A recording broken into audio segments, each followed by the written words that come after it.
In a 2015 interview, talking about reusable rockets, Elon Musk said it takes $60 million to make the Falcon 9 and just $200,000 to fuel it. Reusing rockets could substantially lower launching costs, and theoretically, a rocket would only need to be refueled to launch multiple times. Reusability is also a major part of the mission statement of SpaceX, which was founded in 2002 by Elon Musk. SpaceX claims that a rapidly reusable space launch vehicle can reduce the cost of space travel by 100-fold. But is this really true? Do reusable rockets really reduce costs? Let's see if we can answer that question in this video.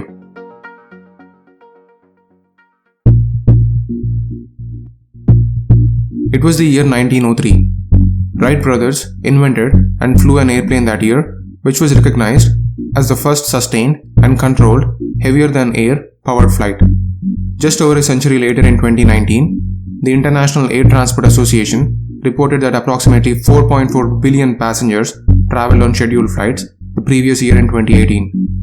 This was an increase of approximately 7% compared to 2017. Reduction in travel cost was considered as the key factor for the increase in demand for air travel in 2018 compared to 2017.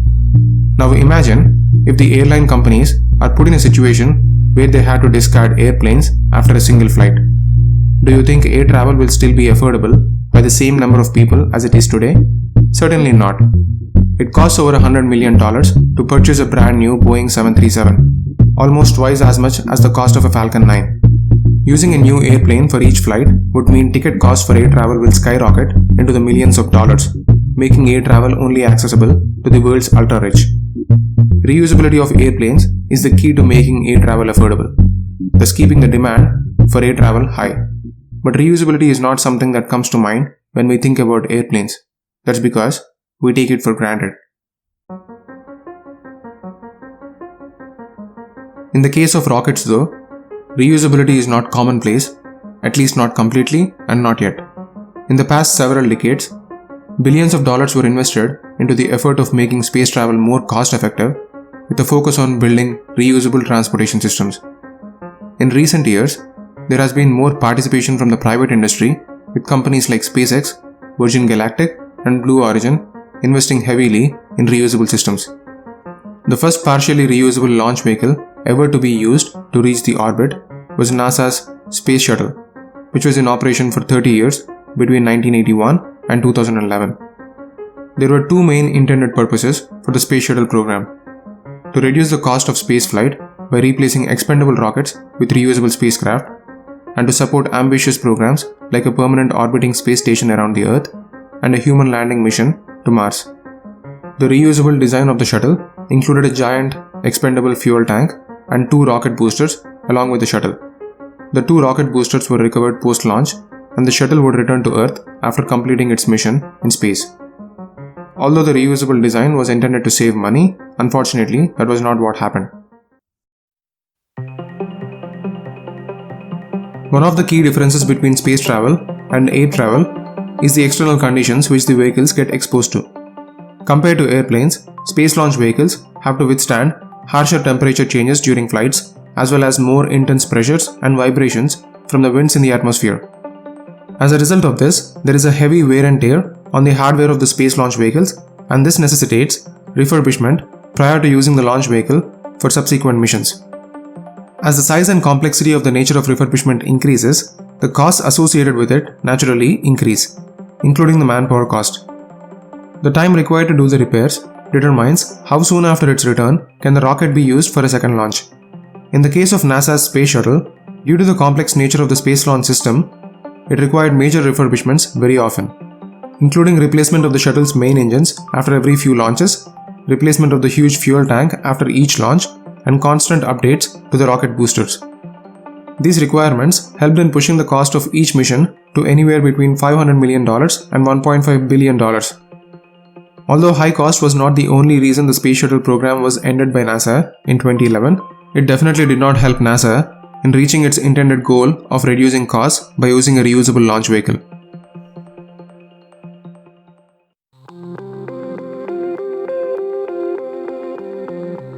Reusability requires adding extra propellant and landing gear to the rocket, increasing its overall weight and thus reducing its payload capacity. In the case of SpaceX's Falcon 9, it resulted in a loss of approximately 30% of payload capacity compared to the expendable Falcon 9. This loss of payload capacity means customers who wish to hire a reusable launch service provider to send their cargo to space will potentially have to pay more money per kilogram of cargo they would be sending if the weight of the cargo they wish to transport is higher than the capacity of a single launch system. This reduces the price competitiveness of reusable rockets when compared to expendable rockets. Therefore, to be economically feasible, a reusable launching system should fly often and as many times as possible in its lifetime. Few factors will determine this, the first being the turnaround time between launches, which is primarily determined by how complicated the maintenance work on a recently used launch vehicle is before it being ready for another mission. The lower the turnaround time, the higher the availability of the launch system and higher the number of launches possible in a given period of time. Design life is another factor which determines how long a launch system can be used in its lifetime.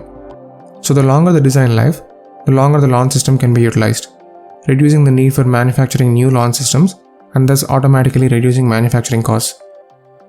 Demand for the services of a launch system provider also impact how frequently a launch system can be used for missions. This is perhaps the most important factor which will eventually determine if reusable launching systems will revolutionize the space industry or not, provided launch system providers are successful in reducing launching costs by minimizing refurbishment requirements, reducing turnaround time, and increasing design life of the launch systems. So far, the expectation has been that reducing launching costs will encourage new users to seek the services of the launching industry, thus increasing demand and making the cost reduction efforts economically worth it. This is called demand elasticity. While reduction in price can potentially increase demand for launch services, it is not the only factor which can impact demand. Factors like launch availability and cargo capacity can also potentially impact demand depending on which section of the customer pool the launch service is trying to attract. If demand is proven to be inelastic over the long term or not elastic enough to economically support the efforts that go into developing an advanced reusable launch system, then reusable launch systems may not be economically viable at the end of the day. Degree of reusability of a launch system is also a factor that can impact the economics of reusable launch systems. All sections of a launch system do not contribute equally to manufacturing costs. So, designing low-cost components for recovery would not just add additional weight to the launch system, reducing capacity, it will also potentially increase the cost of recovery beyond the cost of manufacturing. So designing only high-cost contributors for recovery makes more economical sense. That is the reason for majority of the reusable launch systems tried so far being partially reusable and not fully reusable. So to answer the question of, do reusable launch systems reduce costs? The simple answer would be, it really depends. But a key factor that can play a major role in ensuring successful cost reduction efforts are worth it is an elastic demand, which can promote the cost reduction efforts being taken up by both public and private space agencies, eventually resulting in a more sustainable supply-demand scenario. While demand from larger customers, like governments and private organizations, is well understood to be elastic in nature in certain aspects, such as the small satellite industry, a major sector that can significantly impact the elasticity of demand is sustained and frequent human space travel, which potentially is a distant dream at the moment and therefore not fully understood.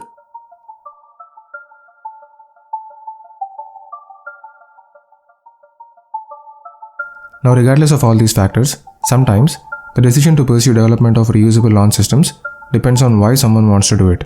In other words, what is someone's motivation to pursue development of reusable launch systems? In the case where the motivations are financial in nature, an organization would choose to pursue development of reusable launch systems to eventually be able to make money from it and increase shareholder equity. If the motivation is strategic or philosophical in nature, like that of SpaceX's, then the financial viability of reusable launch systems in the near future may be secondary, and realizing a dream of equipping future generations with the tools to truly be a spacefaring civilization could be primary. Regardless, reusable launch systems and space travel always generate curiosity and keep the dream of one day reaching the stars alive. So that's all about the economics of reusable rockets for this video, guys. Please comment below and let me know if you think reusable rockets will be a norm in the future and will actually make human travel into deeper space a reality. If you liked this video, please give it a thumbs up, share it with your friends, and subscribe to my channel for more interesting content like this. I post videos frequently on this channel And if you're looking for something to learn every once in a while regarding economics, personal finance, or investments, then it is a perfect place for you. Thanks a lot for watching and see you guys in the next one.